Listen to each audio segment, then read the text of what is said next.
مسیح یسوع کے بابرکت نام میں آپ سب کی سلامتی ہو۔ میرا نام پاسٹر ندیم پرویز ہے اور میرا تعلق ایف جی اے چرچ محمد آباد فیصل آباد سے ہے، اور میں خدا ان کی بارگاہوں کے اندر شکر گزار ہوں پی ایم آئی ٹیلی ویژن کے لیے، خدا کے خادم پاسٹر خالد ناز صاحب کے لیے اور ان کی ٹیم کے لیے خدا ان کی بارگاہوں کے اندر شکر گزاری پیش کرتا ہوں، جو ہمیں ایسے مواقع فراہم کرتے ہیں کہ ہم آپ کے درمیان میں خدا کے کلام کی خدمت کر سکیں۔ آج ہم خدا ان کے کلام کو دیکھنے سے پہلے آئند چند لمحوں کے لیے اپنی آنکھوں کو بند کریں گے، سروں کو جھکائیں گے اور خدا ان کی بارگاہوں میں دعا کریں گے۔ مسیح یسوع میں ہمارے زندہ آسمانی جلالی باپ، ہم تیرے فضل کے تخت کے سامنے آتے ہیں تاکہ ہم پر رحم ہو اور اس فضل کو حاصل کریں جو ضرورت کے وقت ہماری مدد کرے۔ باپ آسمانی، یسوع کے نام میں تیری شکر گزاری کرتے ہیں، تیری ساری دی ہوئی نعمتوں برکتوں کے لیے، تیرے لوگوں کے لیے تیری برکت چاہتے ہیں۔ اور خداوند آسمانی باپ، ہماری سوچوں خیالات کو اے خداوند بھٹکنے سے محفوظ کر، اور ابلیس کے ان سارے ہتھ کنڈوں کو یسوع کے نام میں کینسل اور فیل کر دیں۔ اور جتنے لوگ اس وقت اے خداوند اس ٹی وی چینل کو دیکھ رہے ہیں، بخش دے یہ پیغام ان کے لیے حوصلے کا باعث ہو۔ اے خداوند اپنے لوگوں کی مدد فرما، رہنمائی کر، یسوع کے قادر اور جلالی نام میں آمین۔ میرے عزیزو، عید خیام، آج ہم عید خیام کے تعلق سے سیکھیں گے، اور عید خیام کیوں منائی جاتی۔ عید خیام، جس کو خیموں کی عید بھی کہا جاتا، خدا کی نجات، تحفظ اور پروردگاری اور وفاداری کی یاد دہانی میں خوشی کا جشن جو ہے وہ منایا جاتا۔ اور بائبل مقدس میں عید خیام کے دوہرے معنوں میں یہ استعمال جو ہے وہ ہوتی ہے، اور زرعی اعتبار سے شکر گزاری کے طور پر فصل سے حاصل شدہ پھل اور غلہ جو ہے وہ خدا ان کے حضور میں پیش کیا جاتا تھا۔ اور دوسرا جو ہے اس کا یہ کہ تاریخی اعتبار سے اس لیے کہ خدا نے قوم بنی اسرائیل کو مصریوں کی غلامی سے رہائی دینے کے بعد بیابانی سفر میں 40 سال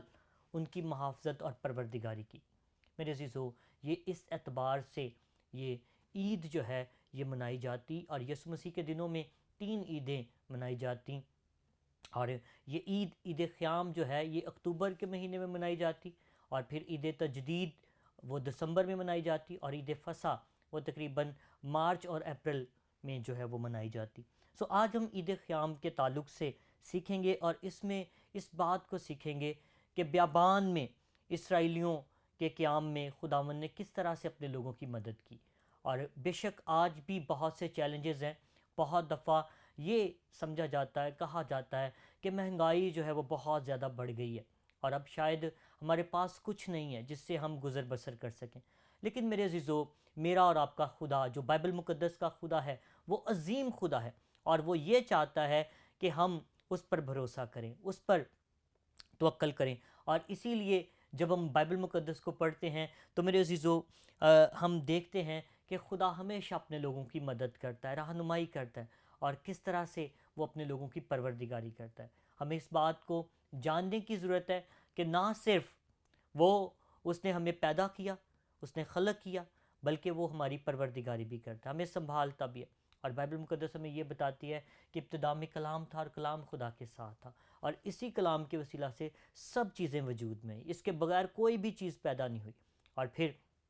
اس کے بعد ہم اس بات کو بھی دیکھتے ہیں کہ وہ اپنی قدرت کے کلام سے سب چیزوں کو سنبھالتا بھی ہے۔ تو اس لیے میرے عزیزو، مجھے اور آپ کو بائبل کے خدا پر ایمان رکھنے کی ضرورت ہے۔ اور اگر ہم آدم کو دیکھیں تو آدم کی پیدائش سے پہلے خداوند نے ہر ایک چیز کو خلق کیا، اور اس کی ضروریات کو اس نے پہلے سے پیدا کیا، تاکہ وہ اس کے لیے اس کے پیدا کرنے سے پہلے وہ جانتا ہے کہ اسے کس کس چیز کی ضرورت ہے۔ اور میرے عزیزو، آج بھی مجھے اور آپ کو چاہیے کہ ہم خداوند پر بھروسہ رکھیں۔ خداوند ہماری فکر اور پروردگاری کرتا ہے، اور خدا ہماری ساری ضروریات سے واقف ہے۔ اور بائبل مقدس میں لکھا ہے، جب ہم زبور 145 اور اس کی 16ویں آیت کا مطالعہ کرتے ہیں تو وہاں پر ہمیں بڑی خوبصورت آیت ملتی ہے جو ہمیں قوت دیتی ہے، تقویت دیتی ہے۔ تو اپنی مٹھی کو کھولتا ہے اور ہر ایک جاندار کی خواہش کو پورا کرتا ہے۔ میرے عزیزو، میرا اور آپ کا خدا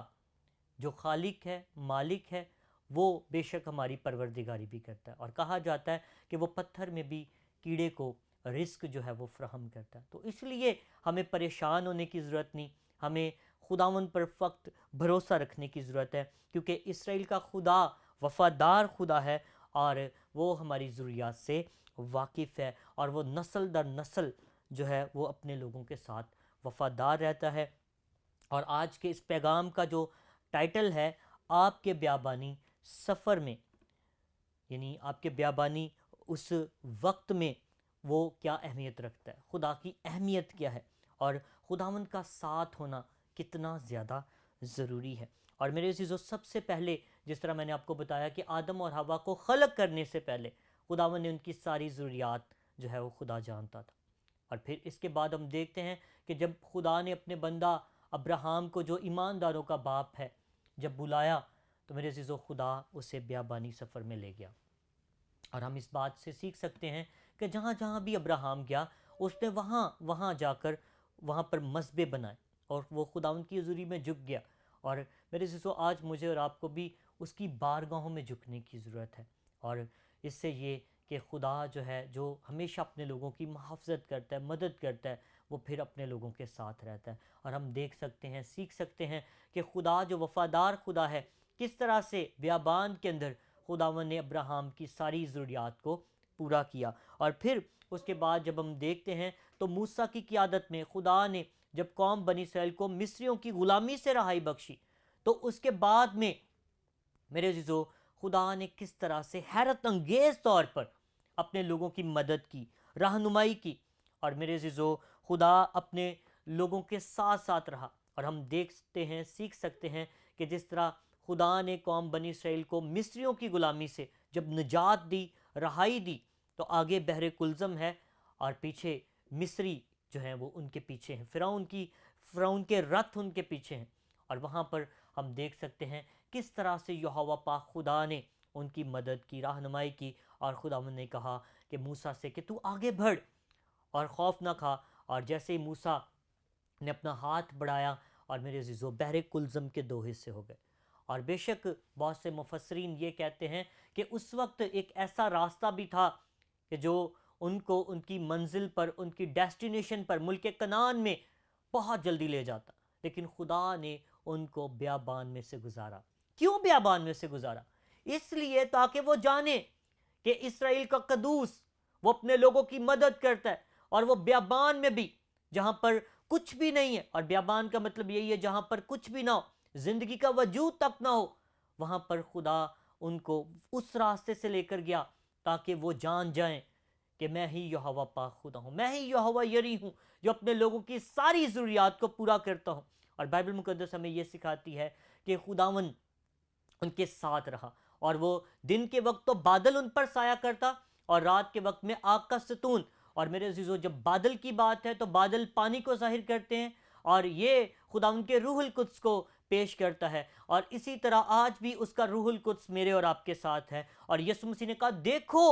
میں دنیا کے آخر تک ہمیشہ تمہارے ساتھ ہوں۔ اور پھر رات کو جب آگ کا ستون ہے تو آگ بھی روح القدس کو ظاہر کرتی ہے۔ اور میرے عزیزو، آج بھی وہ خدا تبدیل نہیں ہو گیا، بلکہ بائبل مقدس ہمیں سکھاتی ہے کہ وہ کل، آج اور اب تک یکساں خدا ہے۔ اور اس لیے مجھے اور آپ کو آج اس پر بھروسہ رکھنے کی ضرورت ہے۔ کس طرح سے بیابان کے اندر آسمانی خوراک ان کے لیے آتی، من خداوند ان کو کھانے کو دیتا، اور کس طرح جب پانی نہیں تھا تو خداوند ان خشک چٹانوں میں سے پانی ان کو مہیا کرتا۔ اور یہاں تک کہ پہلا کرنتھیوں 10 باب کی 4 آیت میں لکھا ہے کہ وہ چٹان ان کے ساتھ ساتھ چلتی تھی، اور وہ چٹان کون تھا؟ یسوع المسیح۔ میرے عزیزو، مجھے اور آپ کو اسی چٹان پر بھروسہ رکھنے کی ضرورت ہے، اور اسی چٹان پر جو ہے ہمیں اعتبار کرنے کی ضرورت ہے، اور وہی چٹان مسیح یسوع آج بھی میرے اور آپ کے ساتھ ساتھ چلتی ہے۔ اور میرے عزیزو، عید قیام کے پیچھے خیال کیا تھا؟ خیال یہی تھا کہ خدا کس طرح بیابانی سفر میں اپنے لوگوں کے ساتھ رہا، کس طرح سے 40 سال کے اس بیابانی سفر میں، اس دور کے اندر یہوہ پاک خدا نے اپنے لوگوں کو سنبھالا، ان کی مدد کی، رہنمائی کی۔ اور آج بھی میرے عزیزو، جب ہم یسوع مسیح پر ایمان لاتے ہیں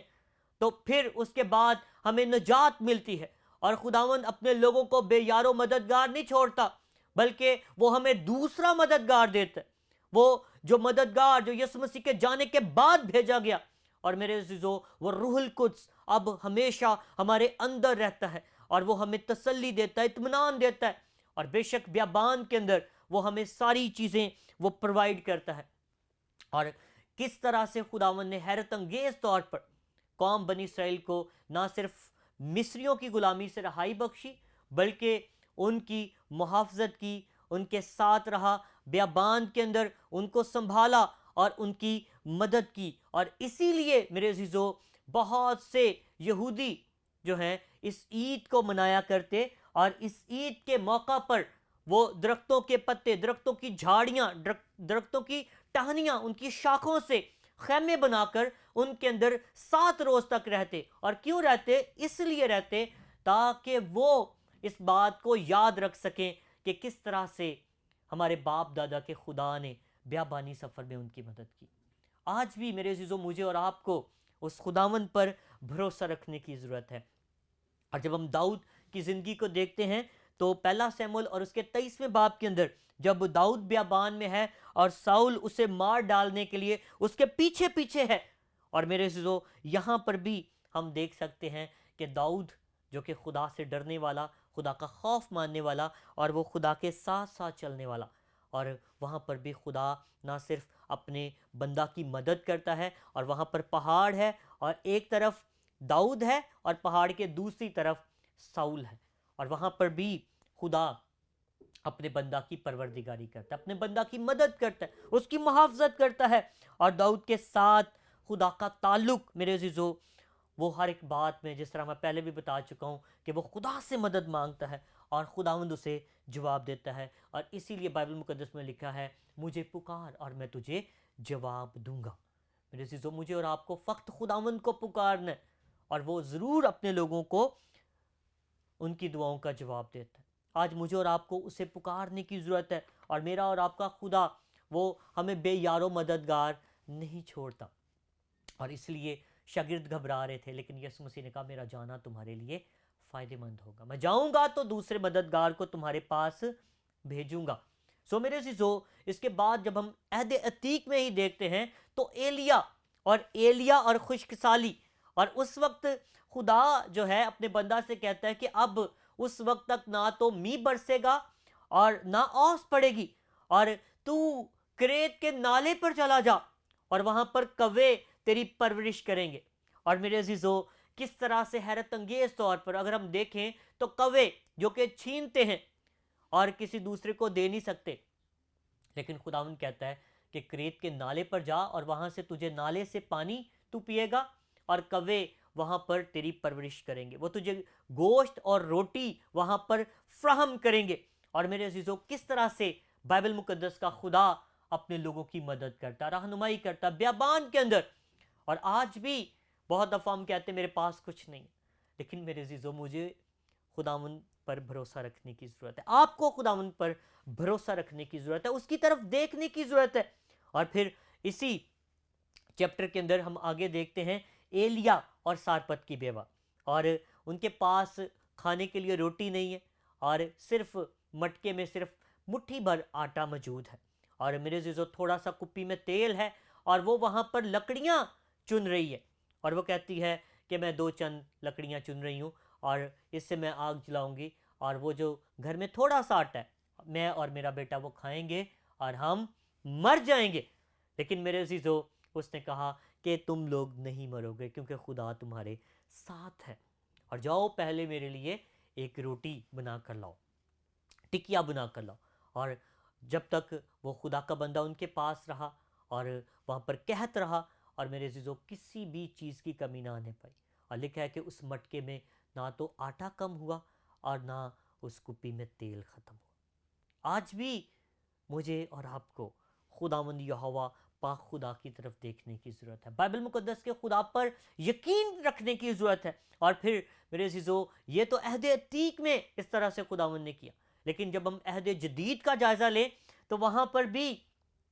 میرے عزیزو میرا اور آپ کا خدا اپنے لوگوں کی محافظت کرتا ہے، ان کی پروردگاری کرتا ہے، اور بیابان میں خوراک مہیا کرنے والا خدا لوگوں کو بیابان میں خوراک مہیا کرتا ہے۔ اور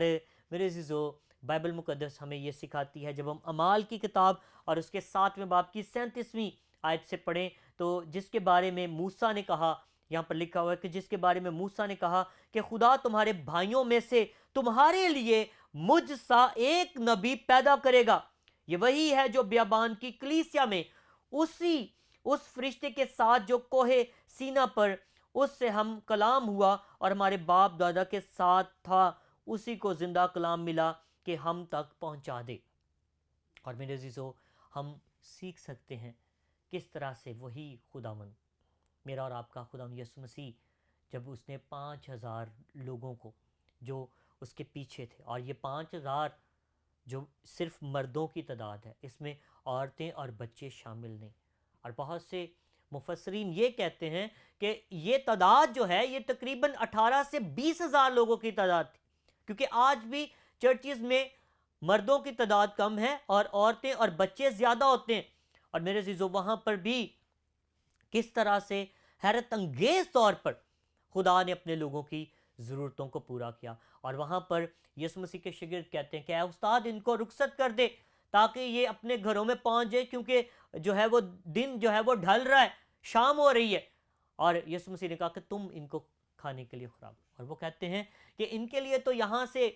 ہوٹلوں سے بھی اتنا کھانا جو ہے وہ نہیں مل سکتا کہ ہم ان کو کھلا سکیں، لیکن میرے عزیزو یسوع مسیح نے کہا تم ان کو کھانے کو دو، اور تم ہی ان کو کھانے کو دو گے۔ اور میرے عزیزو، وہاں پر یسوع مسیح یہ ثابت کرنا چاہتا ہے، جو یوحنا کی انجیل میں بار بار کہتا ہے میں ہوں، اور وہ ظاہر کرنا چاہتا ہے کہ وہ خدا جو اس وقت موسیٰ کے ساتھ تھا، وہ میں ہی ہوں، اور میں ہی بڑے بڑے کام کرتا ہوں، میں ہی معجزات کا خدا ہوں، اور میں ہی زندگی کی روٹی ہوں۔ اور بے شک میرے عزیزو، یسوع مسیح نے ان سے یہ کہا کہ تمہارے پاس کیا ہے، اور ایک لڑکے نے جو کچھ اس کے پاس تھا اس نے پیش کر دیا، اور لکھا ہے کہ یسوع مسیح نے اس کے پاس 5 روٹیاں اور 2 مچھلیاں تھیں، اور اگرچہ وہ لڑکا یہ بھی کہہ سکتا تھا یہ تو ناکافی ہے، یہ تو میرے لیے بھی ناکافی ہے، لیکن اس نے جو کچھ اس کے پاس تھا اس نے پیش کر دیا۔ آج بھی اس بیابانی سفر کے اندر، مشکلات میں، پریشانیوں میں، جب ہم دیکھتے ہیں ہمارے ارد گرد لوگوں کے پاس کچھ نہیں ہے، تو میرے عزیزو اگرچہ بہت دفعہ ہم یہ سمجھتے ہیں یہ ناکافی ہے، یہ ہم اس سے کسی کی کیسے ضرورت کو پورا کر سکتے ہیں، لیکن میرے عزیزو، میرے اور آپ کے مسیحا نے اسی 5 روٹیوں اور 2 مچھلیوں پر برکت دی، اور جب برکت دے کر اس نے ان کو قطاروں میں بٹھایا، اور بائبل مقدس ہمیں یہ بتاتی ہے کہ 12 ٹکرے وہاں سے انہوں نے اٹھائے۔ اور آج بھی میرا اور آپ کا خداوند وہ یہ چاہتا ہے کہ جو کچھ ہمارے پاس ہے ہم دوسروں کو بانٹیں، ان کے ساتھ شیئر کریں۔ اور اس بچے نے جب شیئرنگ کی ہے تو میرے عزیزو، بائبل مقدس ہمیں یہ بتاتی ہے کہ اسی پر خداوند نے برکت ڈال دی۔ آج مجھے اور آپ کو اپنا کام کرنے کی ضرورت ہے، اور پھر خداوند اس پر کیا کرے گا؟ برکت ڈال دے گا۔ آج جب ہم اپنے آپ کو پیش کریں گے، ہم شیئر کریں گے بانٹنے کے لیے، تو خداوند اس تھوڑے میں بھی برکت ڈال دے گا۔ اور اس لیے آج ایمانداروں کو فکر کرنے کی ضرورت نہیں ہے۔ کیوں ایمانداروں کو فکر کرنے کی ضرورت نہیں ہے؟ کیونکہ جب ہم لوکا کی انجیل کو پڑھتے ہیں تو اس کے اندر میرے عزیزو، یسوع مسیح متی کی انجیل کے اندر بھی وہ بتاتے ہیں، اور یسوع مسیح کہتے ہیں جان خوراک سے بڑھ کر ہے اور بدن پوشاک سے۔ میرے عزیزو، آج مجھے اور آپ کو جاننے کی ضرورت ہے کہ جان خوراک سے بڑھ کر ہے، اور بدن جو ہے وہ پوشاک سے بڑھ کر۔ بہت دفعہ ہم ان چیزوں کی فکر میں رہتے ہیں، اور ہمارا آسمانی باپ جانتا ہے، اور بائبل مقدس ہمیں یہی بتاتی ہے کہ یسوع مسیح کہتے ہیں کسی بات کی فکر نہ کرو، کل کی فکر نہ کرو، اور وہاں پر لکھا ہے ان سب چیزوں کی تلاش میں غیر قومیں رہتی ہیں، مگر تمہارا آسمانی باپ جانتا ہے کہ تم کن کن چیزوں کے محتاج ہو۔ میرے عزیزو، جس طرح میں اور آپ بحیثیت ماں باپ ہم جانتے ہیں ہمارے بچوں کی کون کون سی ضرورتیں ہیں، اسی طرح میرا اور آپ کا آسمانی باپ وہ ہمارے مانگنے سے پہلے جانتا ہے، اور ہم بحیثیت ماں باپ، والدین، ہم جانتے ہیں کہ ہمارے بچوں کو خوراک کی ضرورت ہے، ان کو رہائش کی ضرورت ہے، ان کو کپڑوں کی ضرورت ہے، ان کو میڈیسن کی ضرورت ہے، اور اسی طرح میرے عزیزو، میرا اور آپ کا آسمانی باپ وہ جانتا ہے کہ ہم کن کن چیزوں کے محتاج ہیں، اور اسی لیے خداوند یہ چاہتے ہیں کہ ہم فکر نہ کریں۔ جان خوراک سے بڑھ کر ہے اور بدن پوشاک سے۔ تم ان سے زیادہ قدر رکھتے ہو. چڑیوں کی مثال دی گئی وہاں پر, اور خداوند یہ کہتا ہے کہ تمہاری قدر تو ان سے زیادہ ہے. اور دیکھتے ہیں ہم کہ میرے عزیزو, جب ہم دیکھتے ہیں واقع پرندوں کو, نہ بوتے نہ کاٹتے, نہ کوٹریوں میں جمع کرتے, تو بھی میرا اور آپ کا آسمانی باپ ہر روز ان کو سیر اور رسودہ کرتا ہے. آج بھی خداوند یہ چاہتا ہے کہ ہم اس پر بھروسہ رکھیں. بے شک ہم جمع بھی کریں, اور بے شک چونٹیوں کی مثال دی گئی ہے کہ وہ موسم سرما کے لیے وہ ذخیرہ کر لیتی ہیں, لیکن دوسری جگہ پر یہ بھی لکھا ہے ہوا کے پرندوں کو دیکھو, نہ بوتے نہ کاٹتے نہ کوٹریوں میں جمع کرتے. اگرچہ ہمیں جمع بھی کرنے کے لیے بائبل مقدس بتاتی ہے, لیکن اس کے ساتھ ساتھ یہ کہ جب ہمارے پاس کچھ نہیں ہے تو وہ ہمیں خدا پر ایمان رکھنے کی بھی کہتی ہے. اور اس لیے میرے عزیزو, بائبل مقدس کا خدا یہ چاہتا ہے کہ ہم اس پر بھروسہ رکھیں اور اس کی طرف دیکھیں. اور لکھا ہے وہاں پر کہ اگر تم اپنی زندگی میں 1 گھنٹہ 1 گھڑی بھی نہیں بڑھا سکتے, تو میرے عزیزو بائبل مقدس ہمیں یہ سکھاتی ہے کہ اگر تم یہ کام نہیں کر سکتے تو پھر تم باقی بھی کچھ نہیں کر سکتے. اگر لکھا ہوا ہے, پس جب تم سب سے چھوٹی بات نہیں کر سکتے تو باقی چیزوں کی فکر کیوں کرتے ہو. مجھے اور آپ کو فکر کرنے کی ضرورت ہے, اگرچہ مہنگائی کا گراف بڑھ بھی جائے. بے شک ہمیں دعا کرنے کی ضرورت ہے کہ خداوند ہمارے ملک پر برکت دے, ہمارے ملک کو برکت دے, وسائل آئیں زیادہ سے زیادہ. لیکن اس کے ساتھ ساتھ میرا اور آپ کا خدا وہ یہ چاہتا ہے ہم اس کی طرف دیکھیں, ہم اس سے جو ہے وہ مانگیں. اور اس کے لیے بے شک میں آپ کا حوصلہ بڑھانا چاہتا ہوں, ہمیں کام بھی کرنے کی ضرورت ہے. یہ نہیں کہ ہم صرف اور صرف دعا پر ہی انحصار کریں. خدا تو یہ چاہتا ہے کہ ہم اس کے حضور میں آئیں. اور اسی لیے میرے عزیزو, جس طرح میں نے آپ کو پہلے بتایا کہ جب پیدائش کی کتاب میں خدا نے انسان کو اپنی شبیہ پر پیدا کیا تو اس نے انسان کی ضرورت کے لیے سب کچھ پہلے سے تیار کر لیا. آج بھی وہ میری اور آپ کی فکر کرتا, وہ میری اور آپ کی نجات کی فکر کرتا, اور نجات دینے کے بعد وہ ہمیں بے یار و مددگار نہیں چھوڑتا, بلکہ اس نے اپنا روح القدس ہمیں دے دیا. اس وقت بیابان میں ان کے ساتھ زندہ چٹان جو مسیح یسوع تھا, ان کے ساتھ ساتھ وہ زندہ چٹان چلتی تھی. آج بھی وہی زندہ چٹان, وہ فرماتی دیکھو میں دنیا کے آخر تک ہمیشہ تمہارے ساتھ ہوں. آج بھی وہ میرے اور آپ کے ساتھ رہتا ہے اور ہماری مدد کرتا ہے. آئیں چند لمحوں کے لیے اپنی آنکھوں کو بند کریں, سروں کو جھکائیں اور خداوند پر بھروسہ رکھیں. وہ عظیم خدا ہے, اور وہ یہ چاہتا ہے جو ایلیا کا خدا ہے, جو موسیٰ کا خدا ہے, میرے عزیزو وہ یہ چاہتا ہے, جو داؤد کا خدا ہے, وہ یہ چاہتا ہے کہ ہم اس پر بھروسہ رکھیں, ہم اس کی طرف دیکھیں. آسمانی باپ, ہم سب آج تیری بارگاہوں میں جھکتے ہیں, تجھے مبارک کہتے ہیں کیونکہ تو ہی مبارک خدا ہے. اے خدا باپ, یسوع کے نام میں ہم تیری حضوری میں آتے ہیں, اور ہمارا ایمان ہے, توکل ہے کہ تو ہمارے ساتھ ہے اور تو اپنے لوگوں کو چھوڑتا نہیں ہے. اور خدا اگرچہ مشکلات ہیں, پریشانیاں ہیں, لیکن پھر بھی تو اپنے لوگوں کی ہر ایک ضرورت سے واقف ہے. اے خدا باپ, یسوع کے نام میں تیرے لوگوں کے لیے برکت کو چاہتا ہوں, اپنے لوگوں کی مدد کر, رہنمائی کر, اور انہیں فتح سے بڑھ کر غلبہ دے. اور خدا باپ, جن لوگوں کے پاس وافر ہے توفیق دے کہ وہ دوسروں کے ساتھ شیئر کر سکیں, تاکہ خدا تیرا نام ان کی زندگیوں میں عزت و جلال پائے. اپنے لوگوں کی محافظت کر, مدد فرما, رہنمائی کر, یسوع کے قادر اور جلالی نام میں. آمین, آمین, آمین. God bless you all.